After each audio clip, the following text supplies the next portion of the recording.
قرآن کی سردار آیت جو افطاری کے وقت 21 مرتبہ پڑھے گا، اللہ کے ولی کہتے ہیں وہ بیٹھے بیٹھے مالدار ہو جائے گا انشاءاللہ۔ ناظرین محترم، اللہ کے ولی کہتے ہیں چھوٹی سی اور بہت پیاری قرآن کی یہ آیت جو شخص افطاری کے وقت صرف 21 مرتبہ پڑھتا ہے تو اللہ پاک اپنے اس بندے سے اتنا خوش اور راضی ہوتا ہے، اس کے گھر میں رزق کی بارش کر دیتا ہے۔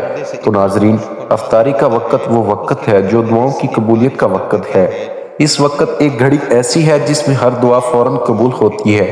تو جو قرآن کی یہ سردار آیت پڑھ کر جو بھی مانگے گا، ہاتھ نیچے آنے سے پہلے اس کی وہ دعا قبول ہو چکی ہوگی انشاءاللہ۔ ناظرین محترم، اسلام ایک کامل اور جامع دین ہے جو زندگی کے ہر پہلو میں رہنمائی فراہم کرتا ہے۔ روزہ اسلام کے بنیادی ارکان میں سے ایک ہے اور رمضان المبارک کا مہینہ خصوصی برکتوں اور رحمتوں کا حامل ہے۔ اس مہینے میں روزے دار صبح صادق سے غروب آفتاب تک بھوک اور پیاس کی حالت میں اللہ کی رضا کے لیے صبر کرتا ہے۔ جب سورج غروب ہوتا ہے اور افطاری کا وقت آتا ہے تو یہ لمحہ نہایت بابرکت اور رحمتوں سے بھرپور ہوتا ہے۔ قرآن و احادیث کی روشنی میں افطاری کے وقت کی فضیلت اور دعاؤں کی قبولیت کے حوالے سے ہمیں بے شمار دلائل ملتے ہیں۔ ہمارا آج کا وظیفہ بھی افطاری کے وقت قرآن پاک کی ایک سردار آیت پڑھنے کا وظیفہ ہے کہ جس کو صرف 21 مرتبہ پڑھ لینے سے اللہ کے ولی کہتے ہیں کہ پڑھنے والا بیٹھے بٹھائے مالدار بن جاتا ہے۔ اس کے رزق میں برکت، وسعت اور کشادگی فرما دی جاتی ہے۔ اس کی مالی تنگ دستی دور کر دی جاتی ہے۔ اس پر رزق کی بارش اور اللہ تعالیٰ کی رحمت برستی رہتی ہے۔ افطاری کے وقت کی اہمیت، اس کے فضائل، نبی کریم صلی اللہ علیہ وسلم کی سنت اور اس وقت کی جانے والی دعاؤں کی قبولیت کے بارے میں آپ کو تفصیل سے بتایا جائے گا۔ تو اس کے لیے گزارش ہے کہ قرآن پاک کی وہ سردار آیت جاننے کے لیے اور افطاری کے وقت کی اہمیت، فضیلت، دعاؤں کی قبولیت کے بارے میں جاننے کے لیے ویڈیو کو آخر تک لازمی دیکھیے گا تاکہ کوئی بھی بات رہ نہ جائے اور آپ افطاری کے وقت کی جانے والی دعاؤں کے حوالے سے اور قرآن پاک کی سردار آیت کے پڑھنے کے حوالے سے تمام فضائل برکات کا جائزہ لے سکیں اور اس عمل کو کر سکیں۔ دوستو، ویڈیو کو آپ نے بالکل سکپ کر کے یا کاٹ کر نہیں دیکھنا۔ عمل کا کوئی بھی حصہ چھوٹ گیا تو وظیفہ اثر نہیں کرے گا۔ پھر بعد میں آپ لوگ کمنٹس کرتے ہیں کہ ہمارے وظائف اثر نہیں کرتے، ہماری دعائیں اثر نہیں کرتی۔ اس کی اصل وجہ کہ آپ ویڈیو کو کاٹ کر یا سکپ کر کے دیکھتے ہیں۔ کوئی ایک خاص بات یا اہم بات رہ جاتی ہے جس کی وجہ سے یہ نہیں کر پاتا۔ ناظرین محترم، اللہ تعالیٰ نے قرآن مجید میں رمضان اور روزے کی فرضیت کا ذکر کیا ہے۔ اے ایمان والو، تم پر روزے فرض کیے گئے ہیں جیسے تم سے پہلے لوگوں پر فرض کیے گئے تھے تاکہ تم پرہیزگار بن جاؤ۔ اسی طرح قرآن میں یہ بھی فرمایا گیا، اور جب میرے بندے تم سے میرے بارے میں سوال کریں تو میں قرآن اور اس کے قریب دعا کرنے والے کی دعا قبول کرتا ہوں جب وہ مجھ سے دعا کرے۔ بس انہیں چاہیے کہ وہ میرا حکم مانیں اور مجھ پر ایمان لائیں تاکہ وہ ہدایت پائیں۔ یہ آیت رمضان کے احکام کے درمیان آئی ہے، جس سے معلوم ہوتا ہے کہ رمضان روزہ اور بالخصوص افطار کے وقت کی دعا قبولیت کا خصوصی مقام ہے۔ ناظرین محترم، نبی کریم صلی اللہ علیہ وسلم نے افطاری کے وقت کی اہمیت اور اس کے اجر کو واضح کرتے ہوئے فرمایا، 3 افراد کی دعا رد نہیں کی جاتی: عادل حکمران، روزہ دار جب وہ افطار کرے، اور مظلوم کی دعا۔ یہ حدیث واضح طور پر بتاتی ہے کہ افطار کے وقت روزہ دار جو دعا مانگتا ہے وہ قبول ہوتی ہے، لہذا اس وقت ہر مسلمان کو اللہ کے حضور عاجزی کے ساتھ دعا کرنی چاہیے۔ افطاری میں جلدی کرنے کی ترغیب، نبی کریم صلی اللہ علیہ وسلم نے فرمایا، لوگ ہمیشہ بھلائی میں رہیں گے جب تک وہ افطاری میں جلدی کرتے رہیں گے۔ یہ حدیث اس بات کو واضح کرتی ہے کہ افطار میں جلدی کرنا ایک پسندیدہ عمل ہے اور اس میں بھلائی اور برکت ہے۔ افطار کرانے کی فضیلت کے بارے میں نبی کریم صلی اللہ علیہ وسلم نے فرمایا، جس نے کسی روزہ دار کو افطار کرایا اسے بھی روزے دار کے برابر ثواب ملے گا، بغیر اس کے کہ روزہ دار کے اجر میں کوئی کمی ہو۔ یہ حدیث ہمیں افطار کرانے کی فضیلت کے بارے میں آگاہ کرتی ہے اور ہمیں زیادہ سے زیادہ لوگوں کو افطار کرانے کی ترغیب دلاتی ہے۔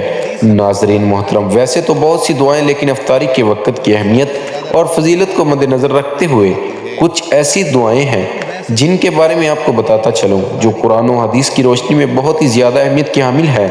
نبی کریم صلی اللہ علیہ وسلم افطار کے وقت مختلف دعائیں مانگ کر ان میں سے چند مشہور دعائیں درج ذیل ہیں۔ پیاس بجھنے اور اجر کی دعا۔ نبی کریم صلی اللہ علیہ وسلم جب افطار کرتے تو یہ دعا پڑھتے۔ ترجمہ: پیاس بجھ گئی، رگیں تر ہو گئیں، اور اگر اللہ نے چاہا تو اجر ثابت ہو گیا۔ افطاری کے وقت دعا کی قبولیت۔ نبی کریم صلی اللہ علیہ وسلم نے فرمایا، روزہ دار کے لیے افطار کے وقت دعا کی قبولیت ہے، لہذا افطار سے قبل اور بعد میں ہر مسلمان کو اللہ سے اپنی حاجات اور مغفرت کی دعا مانگنی چاہیے۔ نبی اکرم صلی اللہ علیہ وسلم نے فرمایا، یہود و نصارہ اپنی عبادت میں تاخیر کرتے ہیں، جبکہ امت مسلمہ کو افطاری میں جلدی کرنے کا حکم دیا گیا ہے۔ یہ عمل ہمیں سنت کے قریب کرتا ہے اور اللہ کی رضا حاصل کرنے کا ذریعہ بنتا ہے۔ کھجور پانی سے افطار کرنا نبی کریم صلی اللہ علیہ وسلم کی سنت ہے۔ وہ افطار کھجور سے کرتے تھے، اور اگر کھجور نہ ملتی تو پانی سے افطار فرماتے۔ نبی کریم صلی اللہ علیہ وسلم تازہ کھجور سے روزہ افطار فرماتے۔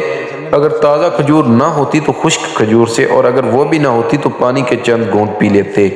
افطار سے پہلے دعا کرنا، چونکہ افطار کے وقت دعا کی قبولیت کی خاص گھڑی ہوتی ہے، اس لیے روزہ دار کو چاہیے کہ وہ اس وقت اپنے لیے، اپنے اہل خانہ کے لیے اور پوری امت مسلمہ کے لیے دعا کرے۔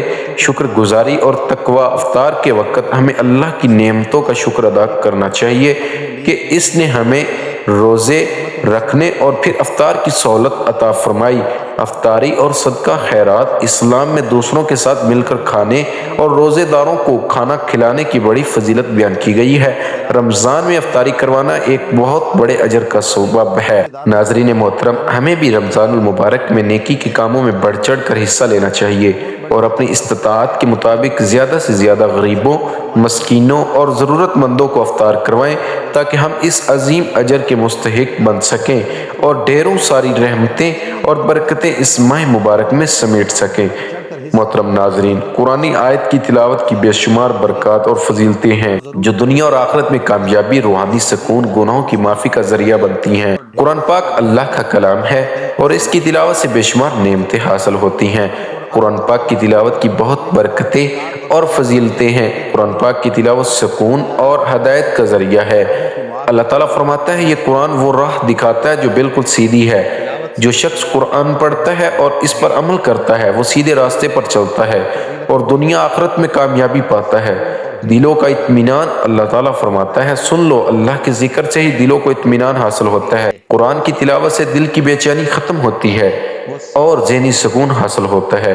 قرآن پاک پڑھنے والے کے گناہوں کی معافی کا ذریعہ ہے۔ رسول اللہ صلی اللہ علیہ وسلم نے فرمایا، جو شخص قرآن پڑھتا ہے اور اس پر عمل کرتا ہے، قیامت کے دن اس کے والدین کو ایسا تاج پہنایا جائے گا جس کی روشنی سورج سے زیادہ ہوگی۔ قرآن پڑھانا صرف بندے کے لیے بلکہ اس کے والدین کے لیے باعث نجات ہے۔ دیگر فضیلت اور برکتوں کے ساتھ ساتھ قرآن پاک کی تلاوت شفاعت کا ذریعہ بھی ہے۔ نبی کریم صلی اللہ علیہ وسلم نے فرمایا، قیامت کے دن قرآن اپنے پڑھنے والے کے حق میں شفاعت کرے گا۔ جو شخص قرآن کی تلاوت کرتا ہے، قیامت کے دن یہ اس کے لیے سفارشی بنے گا۔ نبی کریم صلی اللہ علیہ وسلم نے فرمایا، اللہ تعالیٰ اس کتاب کے ذریعے بعض لوگوں کو بلند درجات عطا فرماتا ہے اور بعض کو ذلیل کرتا ہے۔ جو شخص قرآن کو اپناتا ہے، اللہ اس کے درجے بلند کرتا ہے۔ مسند احمد کی ایک روایت میں ہے، جس گھر میں قرآن پڑھا جاتا ہے وہاں خیر و برکت نازل ہوتی ہیں، شیطان دور بھاگتا ہے اور رحمت کے فرشتے رحمت کے سائے میں لے لیتے ہیں۔ قرآن کی تلاوت گھروں میں سکون، برکت اور اللہ کی رحمت لاتی ہے۔ قرآن پاک کی تلاوت کرنے سے انسان کی دنیا آخرت سنور جاتی ہے، اس کی قبر کی منزلیں آسان ہو جاتی ہیں، کیونکہ قرآن پاک میں سورۃ الملک قبر کے عذاب سے بچاتی ہے۔ جو شخص قرآن کی مخصوص صورتیں پڑھتا ہے وہ قبر کے عذاب سے محفوظ رہے گا۔ قرآن پاک کی تلاوت کرنے پر انسان کو بے شمار نیکیاں ملتی ہیں۔ نبی کریم صلی اللہ علیہ وسلم نے فرمایا، جو شخص قرآن کا ایک حرف پڑھے اس سے کے بدلے 10 نیکیاں ملیں گی۔ یہ ایک آسان عمل ہے لیکن اس کا اجر بہت عظیم ہے۔ ناظرین، اللہ تعالیٰ کی ذات سے مایوس نہ ہوں، کیونکہ ہر تکلیف و آزمائش اور خوشی اللہ رب العزت کی طرف سے ہے۔ اس لیے پریشانیوں اور مصائب کے حل کے لیے اللہ تعالیٰ کی طرف متوجہ ہوں، اللہ تعالیٰ کی طرف توبہ استغفار کے ذریعے بھی متوجہ ہوں اور اپنے مسائل کا حل اللہ تعالیٰ کے حوالے کر دیجئے۔ اللہ تعالیٰ کو اپنے مسائل کے حل کا وکیل بنا دیجئے تو اللہ تعالیٰ آپ کو بے اسرا کبھی نہیں چھوڑے گا۔ ناظرین، یہ ایک حقیقت ہے کہ شیطان انسان کا کھلا دشمن ہے اس کی ہمیشہ یہ کوشش رہتی ہے کہ کسی بھی طرح انسان کو خدا سے دور کر دے۔ جب ایک بار وہ انسان کو خدا کے راستے سے بھٹکانے میں کامیاب ہو جاتا ہے تو پھر اس کی اگلی چال یہ ہوتی ہے کہ انسان کو خدا کی رحمت سے مایوس کر دے۔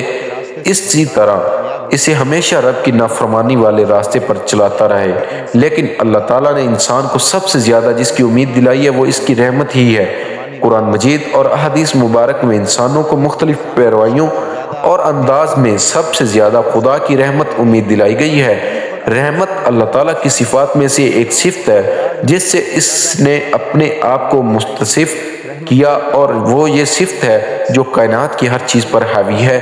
پوری کائنات رحمت الہی کی مظہر ہے، اس لیے قرآن مجید میں ارشاد فرمایا میری رحمت ہر چیز سے وسیع ہے، اور اسی لیے اللہ تعالیٰ نے اپنے آخری رسول صلی اللہ علیہ وسلم کو سراپا رحمت بنا کر بھیجا، اور نہ ہی کوئی مطلب اس درجہ اس کے صفات میں نمایاں ہے جس قدر رحمت ہے۔ اگر قرآن کے وہ تمام مقام جمع کیے جائیں جہاں رحمت کا ذکر کیا گیا ہے تو 300 سے زائد ہوں گے۔ اگر وہ تمام مقامات بھی شامل کر لیے جائیں جہاں اگرچہ لفظ رحمت استعمال نہیں ہوا لیکن ان کا تعلق رحمت ہی ہے، مثلا ربوبیت، مغفرت، رفافیت، کرم، عفو وغیرہ کو، پھر بھی یہ تعداد اس حد تک پہنچ جاتی ہے کہ کہا جا سکتا ہے قرآن اول سے آخر تک اس کے سوا کچھ نہیں ہے۔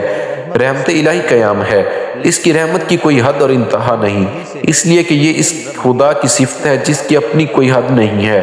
ناظرین، اللہ کے ولی کہتے ہیں چھوٹی سی اور بہت پیاری قرآن کی یہ آیت جو شخص افطاری کے وقت صرف 21 مرتبہ پڑھتا ہے تو اللہ پاک اپنے اس بندے سے اتنا خوش اور راضی ہوتا ہے، اس کے گھر میں رزق کی بارش کر دیتا ہے۔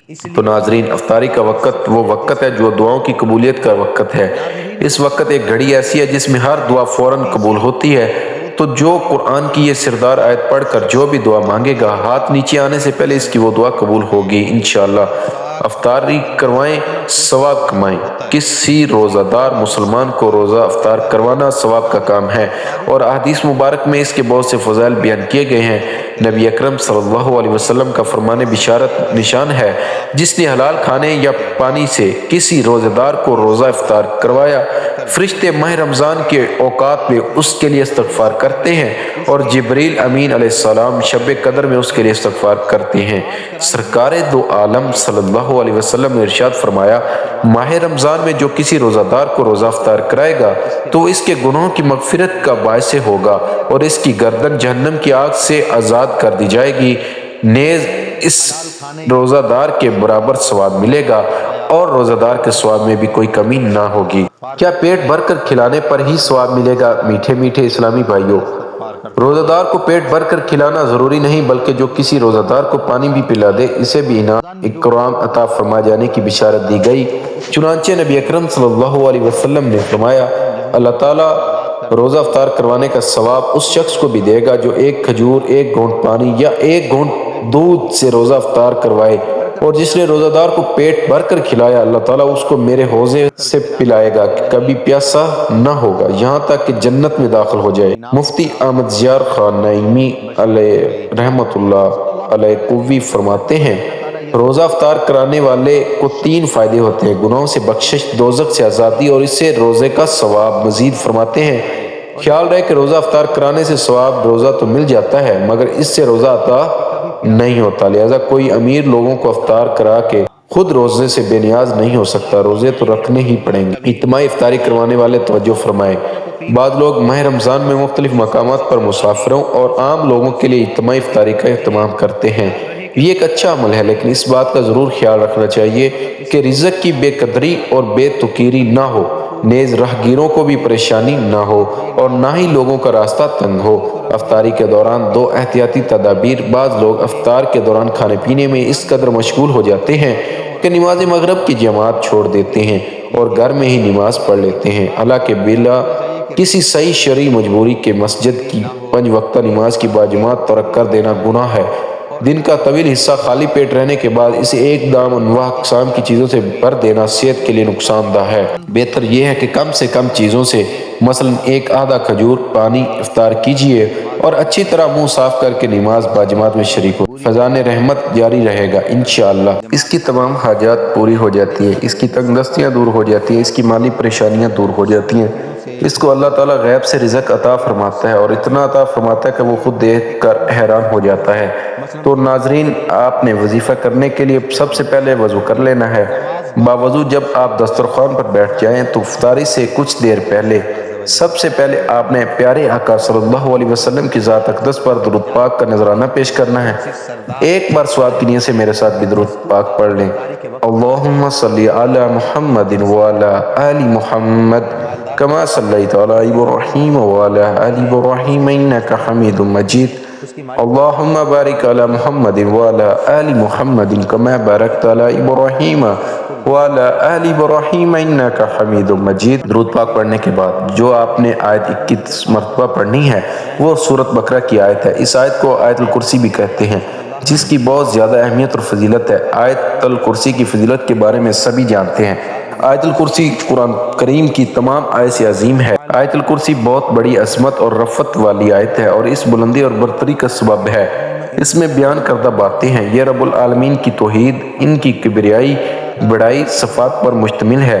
قرآن ہر آیت اعلیٰ مرتبہ اور عظیم القدر ہے، لیکن ان میں سے عظیم ترین آیت آیت الکرسی ہے۔ آیت قرآنیہ ہے، وحدانیت ہے، جس کو حضرت صلی اللہ علیہ وسلم نے بطور وظیفہ کثرت کے ساتھ تلاوت کیا اور صحابہ کرام اور امت مسلمہ کو تلاوت کی بار بار تاکید فرمائی۔ مثلا 5 نمازوں کے بعد رات کو سوتے وقت اپنی مادی چیزوں کو جن و انس سے محفوظ رکھنے کے لیے خصوصی طور پر تلاوت کی تعلیم عطا فرمائی۔ اس آیت کے فائز و برکات کو سمیٹنے کا اہتمام کریں، اور نبی کریم صلی اللہ علیہ وسلم کی متعدد احادیث سے ثابت ہے کہ یہ آیت الکرسی قرآن کریم کی عظیم ترین آیت ہے، اس لیے کہ اس میں ذات باری تعالیٰ کی توحید، اس کی عظمت اور اس کی صفات کا بیان ہے۔ تو ناظرین محترم، آپ نے 21 مرتبہ آیت الکرسی پڑھنی ہے۔ جو میرے بہن بھائی پڑھنا نہیں جانتے، ان کو میں ایک بار پڑھ کر بھی سناتا ہوں۔ آپ نے ویڈیو کے دوران مجھے سماعت کرتے ہوئے اسی طرح پڑھ لینا ہے، اور اس کو صرف 21 مرتبہ افطاری کے وقت پڑھنا ہے۔ اللہ لا الہ الا هو القیوم لا تأخذہ سنۃ ولا نوم لہ ما فی السماوات وما فی الارض من ذا الذی یشفع عندہ الا بإذنہ یعلم ما بین یدیہ وما خلفهم ولا یحیطون بشیء من علمہ الا بما شاء وسع کرسیہ السماوات والارض ولا یعودہ حفظہما وہو العلی العظیم۔ اللہ وہ ہے جس کے سوا کوئی معبود نہیں، وہی زندہ اور سب کا نگہبان ہے، اسے نہ اونگ آتی ہے اور نہ ہی نیند۔ آسمانوں اور زمین میں جو کچھ بھی ہے سب اسی کا ہے۔ کون ہے جو اس کی اجازت کے بغیر اس کے حضور سفارش کر سکے؟ وہ جانتا ہے جو ان کے سامنے اور جو ان کے پیچھے ہے، اور وہ اس کے علم میں سے کسی چیز کا احاطہ نہیں کر سکتے مگر جتنا وہ چاہیے۔ اس کا عرش آسمانوں اور زمین پر محیط ہے، اور ان دونوں کی حفاظت میں اسے کوئی تھکن نہیں ہوتی، اور وہی سب سے بلند اور سب سے عظیم ہے۔ ناظرین محترم، آپ نے 21 مرتبہ آیت الکرسی پڑھنے کے بعد اتنا ہی درود پاک پڑھنا ہے جتنا آپ نے وظیفہ شروع کرنے سے پہلے پڑھا تھا۔ یہ قرآن پاک کی بہت پیاری اور سردار آیت ہے۔ اس کی تلاوت سے شیطان گھر سے بھاگ جاتے ہیں، اللہ تعالیٰ کی رحمتیں برستی ہیں، انسان اللہ تعالیٰ کی حفظ و ایمان میں آ جاتا ہے، اس کی تمام خواہشات، تمام حاجات، تمام تمنائیں پوری کر دی جاتی ہیں، اور وہ بیٹھے بٹھائے مالدار ہو جاتا ہے۔ تو ناظرین، قرآن کی تلاوت روحانی، جسمانی اور دنیاوی فائدے فراہم کرتی ہے۔ یہ اللہ سے تعلق مضبوط کرتا ہے، مشکلات آسان کرتا ہے، بیماریوں سے نجات دلاتا ہے، اور آخرت میں کامیابی کا ذریعہ بنتا ہے۔ اس لیے ہمیں روزانہ قرآن پڑھنے اور اس پر عمل کرنے کی کوشش کرنی چاہیے۔ ناظرین، افطاری کا وقت اسلامی عبادات میں نہایت اہمیت کا حامل ہے۔ یہ وہ لمحہ ہے جب روزانہ روزہ دار اللہ کی نعمتوں پر شکر ادا کرتا ہے اور اس کی رحمتوں کا طلبگار ہوتا ہے۔ قرآن حدیث کی روشنی میں ہمیں یہ بات معلوم ہوتی ہے کہ افطار کے وقت دعا قبول ہوتی ہے۔ افطاری میں جلدی کرنا سنت ہے، اور روزہ دار کو کھجور یا پانی سے افطار کرنا چاہیے۔ اسی طرح افطار کرانے کی فضیلت بھی احادیث سے ثابت ہے، اور ہمیں اس نیک عمل میں بڑھتے چڑھ کر حصہ لینا چاہیے۔ رمضان المبارک میں افطاری کے وقت زیادہ سے زیادہ دعا کرنی چاہیے، استغفار کرنا چاہیے، اور اللہ سے اپنی حاجات مانگنی چاہیے، کیونکہ یہ وقت قبولیت کا وقت ہے۔ اللہ تعالیٰ ہمیں رمضان کی برکتوں سے بھرپور استفادہ کرے اور افطاری کے وقت کی فضیلت کو سمجھنے کی توفیق عطا فرمائے، آمین۔ دعا ہے کہ اللہ تعالیٰ میرا سنانا اور آپ کا سننا اپنی پاک بارگاہ الہی میں قبول و منظور فرمائے، اور رمضان المبارک کے اس بابرکت مہینے میں ہمیں زیادہ سے زیادہ غریبوں، مسکینوں اور ضرورت مندوں افطار کروانے کی توفیق عطا فرمائے، رمضان المبارک کی برکات سمیٹنے کی توفیق عطا فرمائے، آمین ثم آمین۔ ناظرین، اپنے رزق میں برکت، وسعت اور کشادگی کے لیے اللہ تعالیٰ کے 99 ناموں میں سے کوئی ایک نام کمنٹ میں لکھ کر ضرور شیئر کریں۔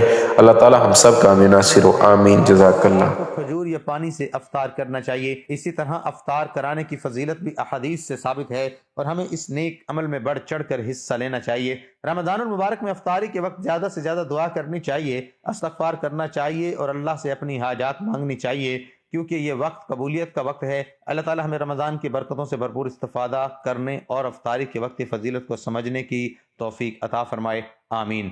دعا ہے کہ اللہ تعالیٰ میرا سنانا اور آپ کا سننا اپنی بارگاہ میں قبول و منظور فرمائے اور رمضان المبارک کے اس بابرکت مہینے میں ہمیں زیادہ سے زیادہ غریبوں، مسکینوں اور ضرورت مندوں کو افطار کرانے کی توفیق عطا فرمائے اور رمضان المبارک کی برکات سمیٹنے کی توفیق عطا فرمائے، آمین ثم آمین۔ ناظرین، اپنے رزق میں برکت، وسعت اور